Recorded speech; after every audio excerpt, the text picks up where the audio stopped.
सर्व मंगल मांगल्ये शिवे सर्वार्थ साधिके शरण्ये त्र्यंबके गौरी नारायणी नमोस्तुते. नमस्कार बंधू भगिनींनो, मी वृषाली भक्तिसागर या आपल्या यूट्यूब चॅनलमध्ये मी तुम्हा सर्वांचं खूप खूप मनापासून स्वागत करते.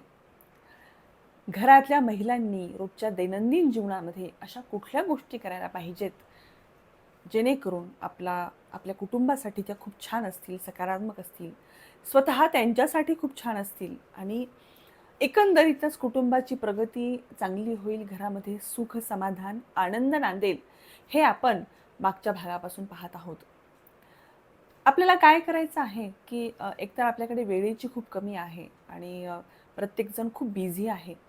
म्हणून आपल्याला रोजच्या रुटीनमध्ये चालता अशा गोष्टी करायच्या आहेत, की जेणेकरून त्याच्यासाठी खास असा वेगळा वेळ फारसा काढावा लागणार नाही आणि रुटीनमध्ये आणि एकदा ती सवय झाली कोणत्याही गोष्टीची, एखादी गोष्ट आपण सुरुवातीला आपल्याला सवय होईपर्यंत थोडासा त्रास होतो, 4-8 दिवस त्रास होतो.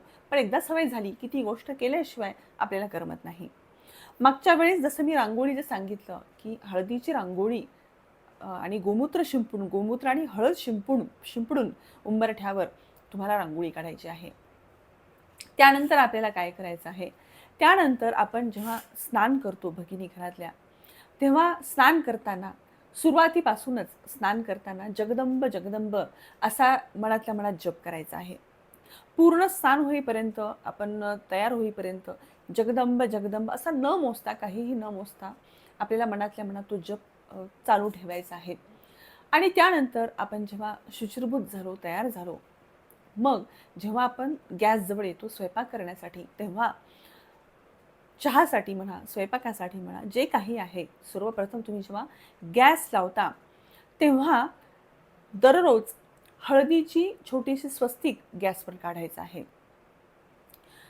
कुलाचार आणि कुलधर्म जेव्हा आपल्याकडे असतो, एखादा सण असेल, त्या दिवशी आपल्याकडे जेव्हा पुरणाचा स्वयंपाक असतो, तर त्या पुरणाच्या स्वयंपाकाच्या दिवशी आपल्याला देवाला नैवेद्य दाखवायचा असतो, म्हणून आपण हळदीचं स्वस्तिक काढून आपण स्वयंपाकाला सुरुवात करतो, बरोबर? पण समजा जी गोष्ट आपण सणावाराला करतो, तीच गोष्ट, तीच सकारात्मकता आपण जर रोजच्या दैनंदिन जीवनात घेऊन आलो तर, आणि आपल्याला यासाठी फार कष्टही लागणार नाहीत. छोटीशीच गोष्ट आहे. गॅसजवळ यायचं, गॅसवर थोडासा कपडा फिरवून घ्यायचा, म्हणजे पुसून घ्यायचा गॅस ओटा स्वच्छ, आणि त्यानंतर आपल्याला पंचपाळ घ्यायचं देवासमोरचं, छोटंसं स्वस्तिक काढायचं, त्यावर थोडंसं कुंकू टाकायचं आणि त्यानंतर मग आपल्याला गॅस लावायचा आहे. मग जे काय आहे ते चहा म्हणा, स्वयंपाक म्हणा, जे काही आपल्याला करायचे ते करायचे. आता हे कशासाठी करायचं? तर अग्निदेवतेची पूजा ही ह्या निमित्ताने आपण करणार आहोत. अग्नी, जो अग्नी, ज्या अग्नीवर आपल्या कुटुंबाचं पालनपोषण होतं, ज्या अग्नीवर आपण आपल्या कुटुंबासाठी छान सुग्रास स्वयंपाक करतो, जो अग्नी आपलं स्वयंपाक केल्यानंतर त्या सुग्रास स्वयंपाकाने आपलं पोट भरतो, त्या अग्निदेवतेची पूजन, छोटंसं पूजन, फार काही मोठा घाट नाही आहे हा. छोटंसं पूजन आपल्याला या निमित्ताने करायचं आहे. त्याची एक प्रकारे कृतज्ञता भाव त्या अग्निसाठी आपल्याला आपल्या मनामध्ये आणायचा आहे आणि मग आपल्याला गॅस लावायचा आहे. अग्नी हा अग्निदेवता असं म्हटलं जातं अग्नीला, बरोबर आहे? अग्निदेवता म्हणतो. कुठलीही पूजा असेल आपल्या घरामध्ये तर ती होम हवनाशिवाय पूर्ण होत नाही. इतकं होम हवनाला महत्त्व आहे. होम हवनाबद्दल आपण अजून म्हणजे खूप डिटेलमध्ये पुढे पाहणार आहोत. पण सध्या तरी आपण शॉर्टमध्ये एवढंच पाहूया, की जेव्हा आपण होम हवन करतो, होम हवनाशिवाय कुठलीही पूजा, कुठलाही विधी, आपले विवाह संस्कार, कोणताही संस्कार आपल्या 16 संस्कारातला, हा होम हवनाशिवाय पूर्ण होत नाही शक्यतो.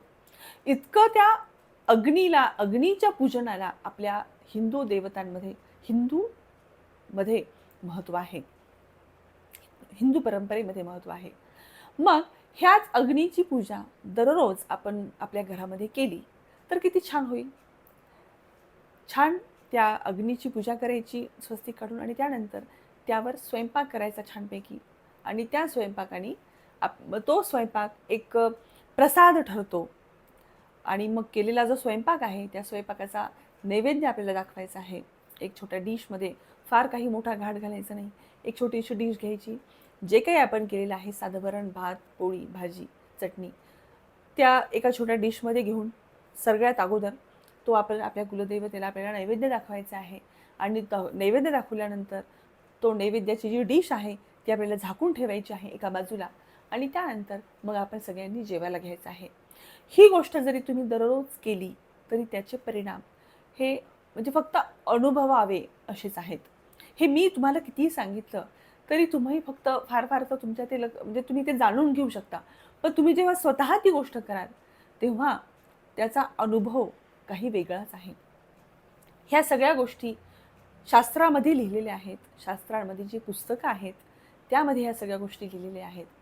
माझे सासरे हे ज्योतिष महर्षी होते आणि माझे पती हे सुद्धा खूप मोठे ज्योतिषतज्ञ आहेत. त्यामुळे या शास्त्रांसंबंधीची माहितीची पुस्तकं, मोठे मोठे ग्रंथ हे माझ्या घरामध्ये आहेत आणि सुदैवाने ते आमच्या घरात असल्यामुळे त्याचं वाचन हे मी नित्य करत असते आणि खूप त्यामुळे माहिती होत असते. घरामध्ये याबद्दलच्या चर्चा होत असतात आणि त्यामुळे मी स्वतः तो अनुभव घेते आणि शास्त्रांमधून वाचून आणि स्वतः अनुभव घेऊन हा सांगितल्यामुळे मला असं वाटतं की जे मी केलेलं आहे ते तुमच्यापर्यंत पोहोचावं आणि त्याचा लाभ तुम्हीसुद्धा घ्यावा. म्हणून ही कळकळीची विनंती आहे की या गोष्टी अवश्य करून पहा. भेटूया पुढच्या भागामध्ये. अजून काय काय आपल्याला करता येईल ते जाणून घेऊया. तोपर्यंत जय जगदंब.